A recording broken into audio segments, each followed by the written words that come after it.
बच्चे, जैसे कि आपकी एक्सरसाइज 4.3 कॉन्टिन्यूटी में है बेटे, जिसमें हम आपके एप्लीकेशन बेस्ड क्वेश्चंस कर रहे हैं। अब इस क्वेश्चन को समझाने से पहले मैं आपको थोड़ा सा बेसिक पैसेंजर एक्सप्रेस ट्रेन के बारे में बताना चाहती हूँ बेटा। जो एक्सप्रेस ट्रेन होती है उसकी स्पीड ज्यादा होती है पैसेंजर ट्रेन की स्पीड से, और पैसेंजर ट्रेन की स्पीड कम होती है एक्सप्रेस ट्रेन की स्पीड से। ठीक है, अब देखो बेटा, जिसकी स्पीड जितनी ज्यादा उतना टाइम वो कम लेगी, जिसकी स्पीड कम वो टाइम ज्यादा लेगी, है ना। अब देखो बेटा क्या है, एन एक्सप्रेस ट्रेन, एक एक्सप्रेस ट्रेन है, टेक्स 1 आवर लेस, यानी कि वो 1 घंटा कम लेती है पैसेंजर ट्रेन से ट्रेवल करने के लिए 132 किलोमीटर का डिस्टेंस मसूरी और बेंगलोर के बीच में। यानी कि मसूरी और बेंगलोर के बीच में 132 किलोमीटर का डिस्टेंस है। उस डिस्टेंस को कवर करने के लिए 2 ट्रेनें छोड़ी गई, एक पैसेंजर ट्रेन और एक एक्सप्रेस ट्रेन।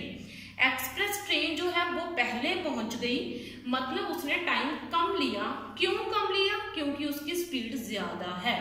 और उसने स्पेशल हमें ये ब्रैकेट में क्या बोला है कि आप वो टाइम काउंट नहीं करोगे जो अलग अलग स्टेशन पे ऊपर खड़ी होकर ट्रेनें स्पेंड करती हैं, जितना टाइम उनको लगता है वो टाइम नहीं लिया जाएगा।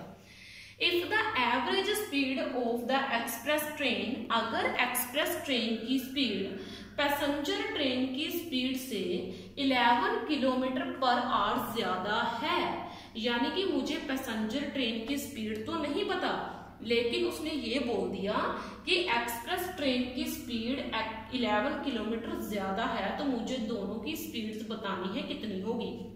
बात सीधी सी है, मुझे दोनों की स्पीड्स नहीं पता, ना एक्सप्रेस की ना पैसेंजर की, मुझे दोनों की स्पीड्स बतानी है। और मुझे हिंट ये दे दिया गया कि एक्सप्रेस ट्रेन की स्पीड ज्यादा है कितनी, 11 kilometre per hour passenger train से। तो मैं पैसेंजर ट्रेन की स्पीड को क्या मानकर चल रही हूं, x किलोमीटर पर आवर, कि x किलोमीटर पर आवर जो है वो स्पीड है किसकी, पैसेंजर ट्रेन की। और एवरेज स्पीड जो किसकी, एक्सप्रेस ट्रेन की कितनी निकलेगी, पैसेंजर ट्रेन में 11 ऐड कर दो तो एक्सप्रेस ट्रेन की स्पीड निकल जानी है। यानी कि x plus 11 kilometre per hour is the speed of the express train. ठीक है, अब देखो ये पूरी लाइन क्या लिखी है, इसका तो मैं सीधा आपको प्रैक्टिकल बताती हूँ। आपने ना साइंस में एक फॉर्मूला पढ़ा है टाइम को निकालने का, क्या होता है, डिस्टेंस अपॉन स्पीड होता है। तो ये फॉर्मूला मैं एक बार तो पैसेंजर ट्रेन के लिए अप्लाई करूंगी, एक बार मैं एक्सप्रेस ट्रेन के लिए अप्लाई करूंगी।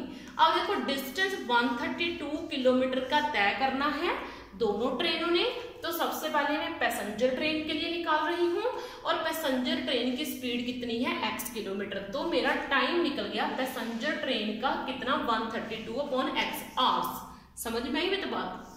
अब देखो, अब मुझे निकालना है एक्सप्रेस ट्रेन का टाइम। तो एक्सप्रेस ट्रेन का टाइम भी कितना निकलेगा, उतना ही डिस्टेंस, 132 का ही डिस्टेंस, और स्पीड कितनी होनी चाहिए, x प्लस 11 इतनी होनी चाहिए।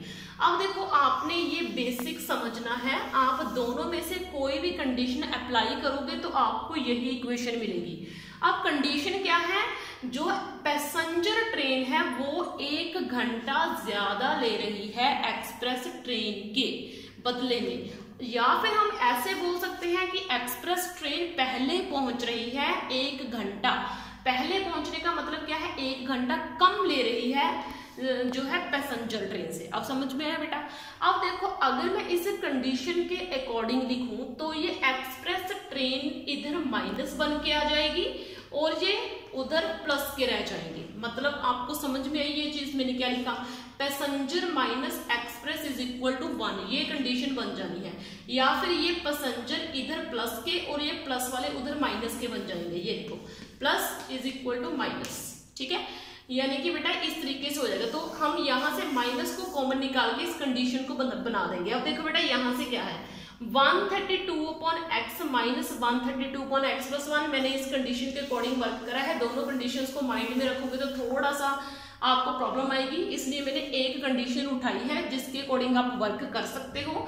तो ये कंडीशन है पैसेंजर के का का time 132/x minus x plus का टाइम यानी कि 132/x plus 7 which is equal to 1। तो अब देखो मुझे क्या करा, अब मैंने यहां से एलसीएम लिया, 132 यहाँ पे भी है यहाँ पे भी है, जो चीज दोनों तरफ होती है मैं उसको कॉमन निकाल सकती हूँ, तो मैंने यहाँ पे कॉमन निकाल दिया। कॉमन निकालने के बाद यहाँ पे क्या बच जाएगा 1, यहाँ पे क्या बच जाएगा 1, इसके आगे क्या रह जाएगा 132, इसलिए यहाँ पे मैंने 132 आगे निकाला है। अब ये जो बची हुई कंडीशन है मैंने इसका एलसीएम लिया है, 1 से x प्लस 11 माइनस x एक प्लस के हो गए एक माइनस के हो गए, आपस में हो गई कैंसल। तो यहां से बचा 132 मल्टीप्लाई x, ठीक है, क्योंकि ये तो दोनों कैंसिल ही हो जाने हैं, upon x into x plus 11 which is equal to 1, ठीक है।